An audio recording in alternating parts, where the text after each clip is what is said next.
नमस्कार दोस्तों, एक्सीलाइट point coaching centre से मैं आपका फिर से एक बार स्वागत करता हूं। जैसे कि कल हमने क्या पढ़ा था, अकबर, और अकबर से पहले जो पढ़ा था हमने क्या पढ़ा था, हुमायूं, और हुमायूं से पहले क्या पढ़ा था हमने, बाबर। और किस तरीके से भारत में क्या हुआ, जो इस्लाम धर्म का उदय हुआ, और उसके बाद क्या हुआ, भारत में जो मुस्लिम लोग थे और मुस्लिम लोगों की क्या हुई, यहाँ पर जनसंख्या धीरे धीरे क्या हुई, यहाँ पर बढ़ती गई। तो आज जो हम पढ़ेंगे, क्या पढ़ेंगे, वो जहांगीर। जब अकबर गद्दी पे बैठा था तो अकबर की, मैंने बताया आपको, 1605 ईस्वी में मृत्यु हो गई थी। मृत्यु होने के बाद में जो गद्दी पे बैठा, वो कौन बैठा, जहांगीर। और जहांगीर लगभग 1605 ईस्वी से और लगभग 1627 ईस्वी तक गद्दी पर बैठा। लगभग 22 वर्ष तक इसने क्या किया, भारत पे राज किया। जैसे ये गद्दी बैठा, उससे पहले क्या हुआ, जो जहांगीर था, मैंने बताया आपको, एक अजमेर के एक शासक थे, सूफी संत थे, जिनका नाम था शेख सलीम चिश्ती। शेख सलीम चिश्ती। शेख सलीम चिश्ती के यहाँ पे क्या करते थे, जो अकबर था वो क्या करते थे, यहाँ पर डेली जाते थे और यहाँ पे चादर चढ़ाते थे। तो एक बार क्या हुआ, शेख सलीम चिश्ती ने अकबर से कहा कि आप यहाँ पे डेली चादर चढ़ाते हो, आप एक काम करो, आप सारी चादर मुझे दे जाओ, मैं यहाँ डेली चादर चढ़ा दूंगा। तो यहाँ अकबर ने क्या कहा शेख सलीम चिश्ती से, आप एक काम करो, आप मेरे साथ कहाँ चलो, फतेहपुर सीकरी। तो अकबर किसको ले आया, जो शेख सलीम चिश्ती थे उनको कहाँ ले आया, यहाँ पर फतेहपुर सीकरी ले आया। और ये शेख सलीम चिश्ती ने यहाँ पे क्या करते थे, डेली चादर चढ़ाते थे दरगाह पर और चादर चढ़ाते थे। तो उन्हीं की याद से क्या हुआ, सलीम का, जहांगीर का जन्म हुआ, और इन्हीं के नाम पे इसका क्या रखा गया था, जहांगीर का नाम सलीम रखा था, सलीम। और बाद में इसका नाम क्या पड़ा, वो जहांगीर। जो जहांगीर का जो जन्म हुआ था लगभग 30 अगस्त 1569 ईस्वी को जहांगीर का जन्म हुआ। जैसे जहांगीर का जन्म हुआ और 1585 ईस्वी में जहांगीर का पहला विवाह हुआ। एक आमेर के एक राजा थे, आमेर के एक राजा थे जिनका नाम था भारमल। भारमल। और भारमल की ही एक पुत्री थी जिसका नाम था हुरुक्खा बाई। हुरुक्खा बाई। और इसी की शादी किससे हुई थी, वो अकबर से। और अकबर इसको क्या बोलता था, हुरुक्खा बाई को जोधाबाई, जोधा बोलता था इसको अकबर। तो हुआ यही, जो भारमल थी, भारमल का एक पुत्र था जिसका नाम था भगवान दास, और भगवान दास के एक पुत्र था जिसका नाम था मानसिंह, जो अकबर के नौरत्न में शामिल हुआ। और इसकी एक पुत्री थी जिसका नाम था मानाबाई। मानाबाई। जो जहांगीर था, जहांगीर का जो 1585 ईस्वी में जो पहला विवाह हुआ, किससे हुआ, वो मानाबाई से पहला विवाह हुआ। लेकिन ये इससे बहुत प्रेम करता था। ये जहांगीर जो था, मैंने बताया, जो अबुल फजल था वो इसको क्या पढ़ाता था, फारसी पढ़ाता था। लेकिन हुआ यही, ये पढ़ता नहीं था कभी भी। तो अकबर इससे बहुत बोलता था कि बेटा पढ़ ले, मैं तो अनपढ़ रह गया, लेकिन कम से कम तू तो पढ़ ले। तो ये बिल्कुल अकबर की बात नहीं सुनता था। तो इसी ने क्या कराया था, जो अबुल फजल थी उसकी हत्या करवा दी थी अपने दोस्त के साथ में मिलकर। तो इसके लिए जो दूसरा अध्यापक जो नियुक्त किया था, जो अब्दुल रहीम खान खाना, जो किसका, बैरम खां का पुत्र था, उसको नियुक्त किया पढ़ाने के लिए। लेकिन उससे अच्छी दोस्ती हुई और दोस्ती होने के कारण ये बिल्कुल भी नहीं पढ़ पाया। बस हाँ इतना है कि थोड़ा बहुत फारसी का इसको अनुभव हो गया था। तो 1585 ईस्वी में इसका पहला विवाह हुआ। और ठीक एक साल बाद ही 1586 ईस्वी में एक उदय सिंह की एक पुत्री थी जिसका नाम था जगत गोसाई। उदय सिंह, इसकी एक पुत्री थी जिसका नाम था जगत गोसाई। जगत गोसाई। और इसी को ही क्या कहता था ये जहांगीर, जोधाबाई। जोधाबाई। जो अकबर की जो वाइफ थी, कौन, हुरुक्खा बाई। अकबर सिर्फ इसको क्या कहता था, जोधा। लेकिन जो जहांगीर ने जिससे शादी की थी उसको क्या कहता था, जोधाबाई कहकर बुलाता था। तो इस तरीके से इन्होंने शादी की। और ठीक कुछ समय बाद एक काबुल के एक शासक थे, काबुल के एक शासक थे जिसका नाम था गयास बेग।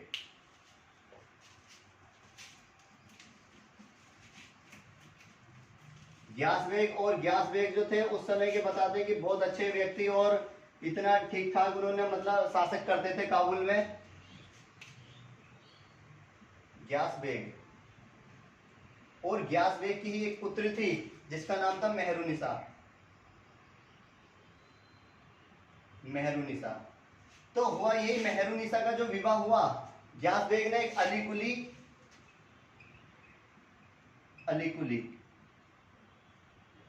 अलीकुली एक सैनिक था और इसके साथ में क्या कर दिया था, ग्यास बेग ने अपनी पुत्री मेहरुनिसा का क्या कर दिया था, इससे निकाह करा दिया था। जैसे इससे निकाह कराया, लेकिन कुछ समय बाद क्या हुआ, यहाँ पे इसकी मृत्यु हो गई थी। ये अलीकुली जो था एक अफगान का एक शासक था, उसके साथ में क्या था, ये सैनिक था उसकी सेना में। तो यहाँ पे इसकी शादी करा दी थी और अलीकुली की क्या हो जाती है, एक युद्ध में यहाँ पे मृत्यु हो जाती है। तो मेहरुनिसा की उम्र उस समय कितनी थी, 17 वर्ष। 17 वर्ष थी। और ये जब इसकी अलीकुली की मृत्यु होने के बाद में ये कैसी होगी, एक विधवा होगी। तो इसको लगा मेहरुनिसा को कि मैं क्या करूं, मुझे दिल्ली की गद्दी प्राप्त करनी है किसी तरीके से, क्योंकि दिल्ली का जो उस समय शासक था, राजा था, कौन था, जहांगीर। तो ये क्या करती थी, एक तरफ फतेहपुर सीकरी था और दूसरी तरफ क्या था, दिल्ली। तो ये दिल्ली के चक्कर लगाती थी, इस तरीके से घूमती फिरती रहती थी। तो इसमें हुआ क्या, जो जहांगीर था एक बार दोस्तों के साथ अपने ऐसे घूम रहा था और घूमने के बाद में हुआ क्या, ये जो मेहरुनिसा थी, मेहरुनिसा ये क्या कर रही थी, यहाँ पे बाजार लगा हुआ था और ये बाजार में घूम रही थी। तो यहाँ पे कौन था, जहांगीर अपने दोस्तों के साथ घूम रहे थे। तो उसने देखा कि ये स्त्री कौन है। तो उन्होंने कहा कि इसके जो सैनिक थे जहांगीर के, उन्होंने कहा कि महाराज ये एक विधवा है और इसकी शादी हो चुकी थी, लेकिन इसका पति जो था वो एक्सपायर हो गया, मृत्यु हो गई। तो इसने कहा कि ठीक है, इस महिला को बुलाओ और इस महिला को बुलाओ, हम क्या करेंगे, इससे शादी करेंगे। तो हुआ यही, यहाँ पे जहांगीर ने अपने सैनिक भेजे और इसको बुलाया महल में। और बुलाने के बाद में इससे कहा कि शादी करोगे हमसे। तो इसने कहा कि हाँ बिल्कुल करेंगे। तो जैसे इससे इसकी शादी हुई तो इसका नाम क्या रख दिया जहांगीर ने, नूरजहां। नूरजहां। तो इस तरीके से जहांगीर की जो हुई है तीसरी शादी हुई थी। लगभग जहांगीर ने 7 शादियां की थी। जो जहांगीर की जो पहली पत्नी थी मानाबाई, मानाबाई की एक पुत्र हुआ जिसका नाम था खुसरो। और जो नूरजहां थी इसी के ही एक पुत्र हुआ जिसका नाम था शाहजहां।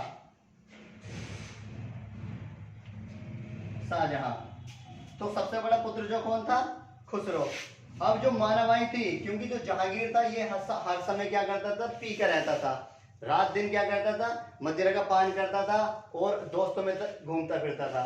तो वही मानाबाई सब बहुत मना करती थी कि ये तुम छोड़ दो, लेकिन जहांगीर ने कभी भी इसकी बात नहीं मानी। तो हुआ यही, इसको गुस्सा आया और गुस्सा आने के बाद में इसने क्या करा, यहाँ पर कुएं में कूद के अपनी आत्महत्या कर ली थी मानाबाई। तो पूछ लेता है कि जहांगीर की किस पत्नी ने आत्महत्या की थी, तो मानाबाई ने की थी वो। तो इस तरीके से इसकी पहली पत्नी ने आत्महत्या की।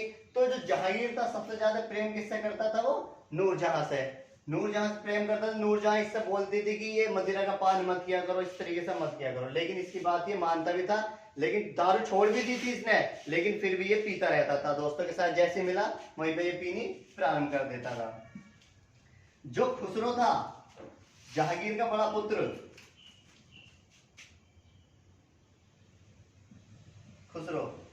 अब खुसरो ने क्या देखा कि अगर मैं गद्दी पर नहीं बैठा तो किसको बैठा देगा, मेरे पिताजी किसको बैठा देंगे, वो जहांगीर को। तो इसने बिल्कुल भी वेट नहीं किया और इसने तुरंत क्या कर दिया, अपने पिता के खिलाफ क्या कर दिया, जहांगीर के खिलाफ विद्रोह कर दिया। जैसे इसने विद्रोह किया और उस विद्रोह को जो जहांगीर था, विद्रोह को आसानी से क्या कर दिया, इसको दबा दिया। अब जैसे दबा दिया, जहांगीर को पता चला ये विद्रोह किसने किया था, वो खुसरो ने किया था। तो इसको देखते हुए जहांगीर ने क्या करा, जो खुसरो था इसकी दोनों आंखें फुड़वा दी और इसको क्या कर दिया, वो जेल में बंद कर दिया। जैसे जेल में बंद किया, अब जो जहांगीर था, जहांगीर को पता चला कि इसको किसने भड़काया, तो उस समय पता चला, इसने कुछ अपने सैनिक भेजे और पता चला इसको जो भड़काया था उस समय जो सिखों के 5वें गुरु थे, जिनका नाम था गुरु अर्जुन देव। गुरु अर्जुन देव तो यहाँ पर हुआ ये, जहांगीर ने क्या करा, गुरु अर्जुन देव को बुलाया और बुलाने के बाद में क्या दे दी गई थी, इन्हें फांसी दे दी गई थी। तो पूछ लेता है बहुत अधिक कि सिखों के कौन से गुरु को जहांगीर ने फांसी दी थी, तो सिखों के 5वें गुरु गुरु अर्जुन देव को क्या किया था, जहांगीर ने फांसी दे दी थी। लेकिन अगर ये बातचीत होती, यहाँ पे कुछ निर्णय निकलता, बातचीत बैठ के होती, तो इनका ज्यादा कुछ कसूर नहीं था। लेकिन इसने कुछ बात वार्तालाप नहीं की और सीधा क्या कर दी थी, इनको फांसी दे दी थी।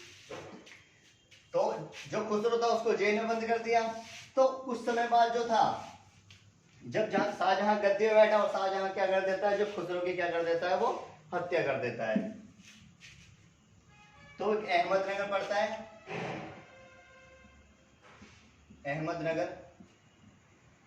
अहमदनगर विजय के दौरान जो जहांगीर था, जहांगीर अपने पुत्र किसको, शाहजहां को कहां पे ले गया था, वो यहाँ पे युद्ध लड़ने के लिए गया। जहांगीर और खुसरो, ये शाहजहां, ये दोनों यहाँ पर आए अहमदनगर, और अहमदनगर को जो शाहजहां ने क्या किया, अपने दम पे क्या किया था, यहाँ पे इसको विजिट कर लिया था। जैसे इसको विजिट कर लिया था, तो जो शाहजहां का जो पहला नाम था वो था खुर्रम। पहले शाहजहां का नाम खुर्रम था। तो यहाँ पे अहमदनगर विजिट करने के बाद में खुर्रम को जो उपाधि दी थी, जहांगीर ने किसकी उपाधि दे दी थी, फिर वो शाहजहां की। अब ये खुर्रम से क्या बन गया, शाहजहां। तो यहीं से शुरू हो जाती है ईस्ट इंडिया कंपनी की। लगभग बताते हैं कि 31 दिसंबर 1599, 31 दिसंबर 1599 में क्या होता है, ब्रिटेन में न्यू ईयर की पार्टी आयोजित की जा रही थी रात के 12 बजे, और वहां की जो महारानी थी विक्टोरिया, और वहां उसके पास कुछ व्यक्ति पहुंचे, और पहुंचने के बाद उसने क्या, उन व्यक्तियों ने कहा कि महारानी हमें क्या करना है, हमें ईस्ट की साइड जाना है और हमें क्या करना है, वहां पे व्यापार करना है। तो 31 दिसंबर 1599 लगभग 1600 ईस्वी में क्या हो जाता है, यहाँ पे ईस्ट इंडिया कंपनी की स्थापना हो जाती है।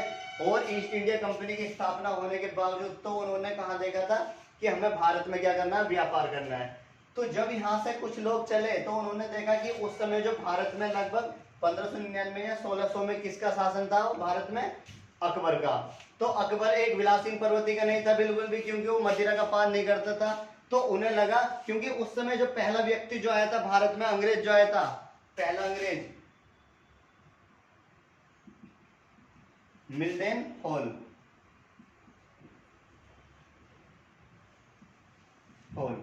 ये पहला अंग्रेज था।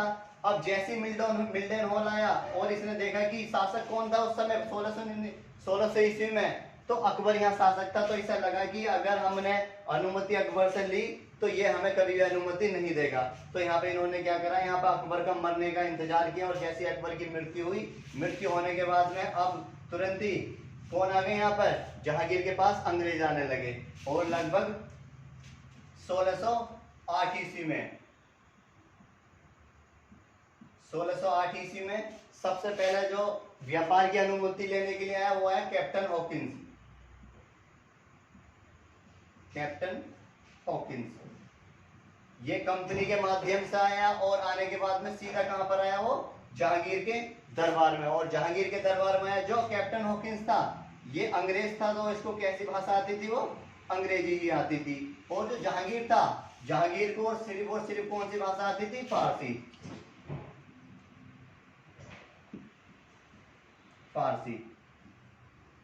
तो यहाँ पर वही, जब कैप्टन हॉकिंस यहाँ भारत आया अनुमति लेने व्यापार की, तो जो कैप्टन हॉकिंस इस तरीके से राजमहल था, दरबार में ये ऊपर बैठे थे महाराज जहांगीर। अब आने के बाद में जो कैप्टन हॉकिंस यहाँ पर गेट में एंट्री की, और एंट्री करने के बाद में इस तरफ जनता बैठी हुई थी।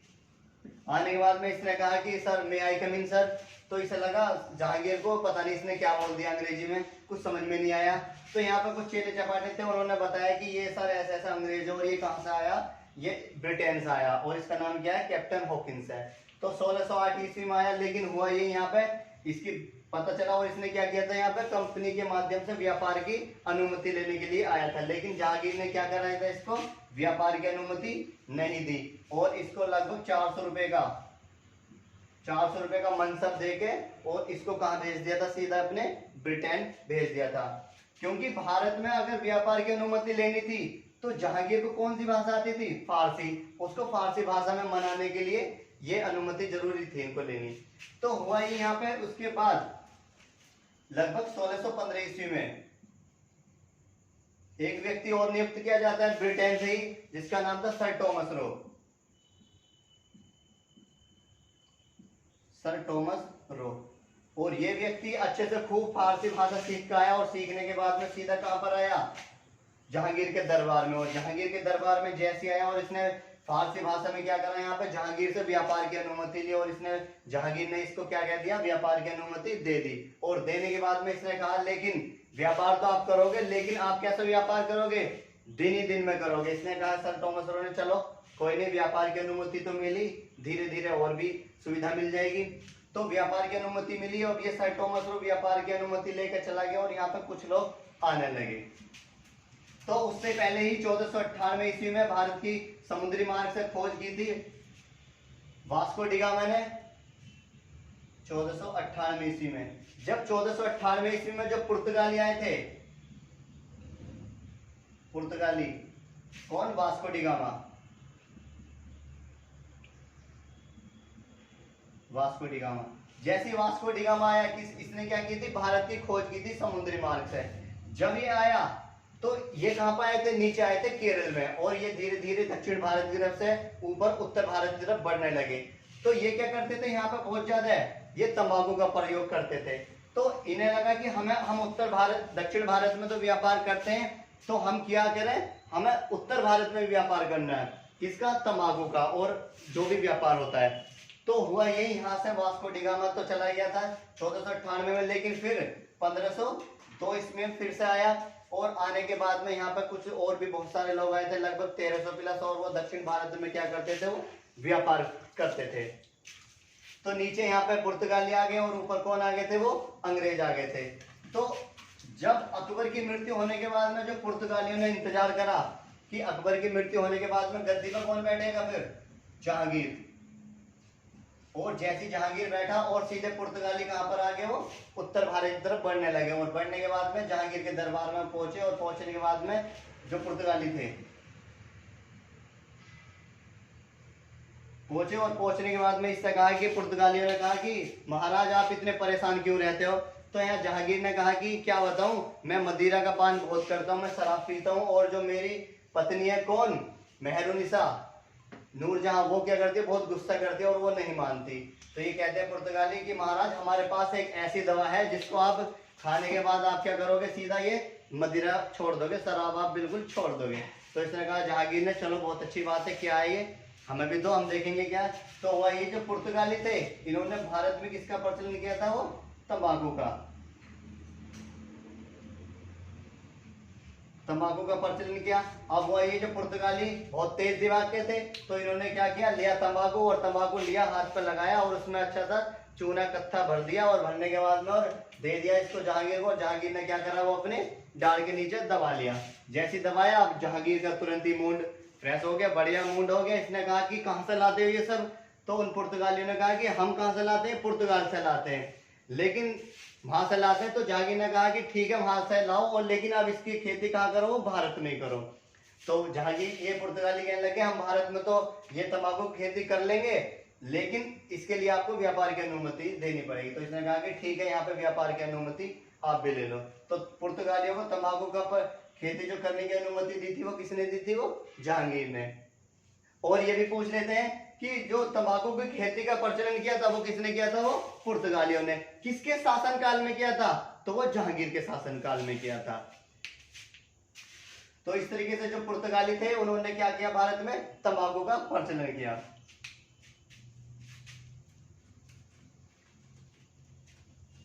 और लगभग 1627 ईस्वी में ही क्या हो जाते हैं, यहाँ पर 1627 ईस्वी में जो जहांगीर था,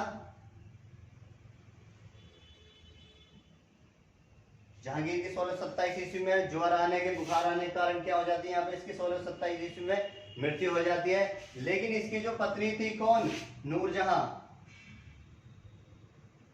नूरजहां, नूरजहां के पिता कौन थे, गियास बेग। Geass bag. और इसकी नूरजहां की जो माता थी, वो अर्जुमंद बानो बेगम। बानो बेगम। जो नूरजहां का पिताजी थे ग्यास बेग, और ग्यास बेग की मृत्यु होने के बाद में नूरजहां ने क्या बनाया, भारत में सबसे पहला संगमरमर से बनने वाली जो मकबरा था वो ग्यास बेग का ही मकबरा, जिसको एतमा उद्दौला, एतमा उद्दौला का मकबरा कहा जाता है, जिसको ग्यास बेग की याद में किसने बनवाया था, नूरजहां ने। भारत में बनने वाला सर्वप्रथम संगमरमर के पत्थर से जो मकबरा बना हुआ था एतमा उद्दौला का मकबरा बना था। जो अर्जुमंद बानो बेगम थी, इसको क्या था, जो गुलाब से इत्र बनाने की इसको कला आती थी, तो अर्जुमंद बानो बेगम ने क्या किया था, भारत में गुलाब से इत्र का क्या किया था, यहाँ पे इसने प्रयोग किया था। तो इत्र की जो प्रयोग किया था वो अर्जुमंद बानो बेगम ने ही भारत में प्रचलन किया था। तो इस तरीके से जब जो नूरजहां थी, नूरजहां का बेटा कौन था, शाहजहां, और इसकी पुत्री कौन थी, लाडली बेगम, लाडली बेगम पुत्र शाहजहां। लेकिन जो नूरजहां थी, नूरजहां चाह रही थी जैसे जहांगीर की मृत्यु हो, और मृत्यु होने के बाद में गद्दी पे कौन बैठे, लाडली बेगम, क्योंकि इसका जो विवाह हुआ था वो शहरयार एक व्यक्ति था, उससे विवाह हुआ, तो इसने कहा कि गद्दी पे लाडली बेगम बैठेगी, लेकिन शाहजहां चाहता था गद्दी पर मैं बैठूं, और वही यहाँ पे जो शाहजहां था इसकी जीत हुई, और गद्दी पे कौन बैठा, फिर वो शाहजहां। ठीक है, तो कल जो हम पढ़ेंगे वो क्या पढ़ेंगे, वो शाहजहां पढ़ेंगे, और शाहजहां ने किस तरीके से मुमताज महल से शादी की, और उसके बाद में ताजमहल बनाया, और बहुत सारी ऐसी ऐसी इमारतें बनाई। तो कल जो हम पढ़ेंगे वो शाहजहां के बारे में पढ़ेंगे बिल्कुल अच्छे से, और डेली आप क्लास को देखते रहिए और आप अच्छे से नोट्स बनाते रहिए अपनी। ठीक है, आज के लिए बहुत इतना ही, कल मिलते हैं फिर एक नई क्लास, इसके लिए धन्यवाद।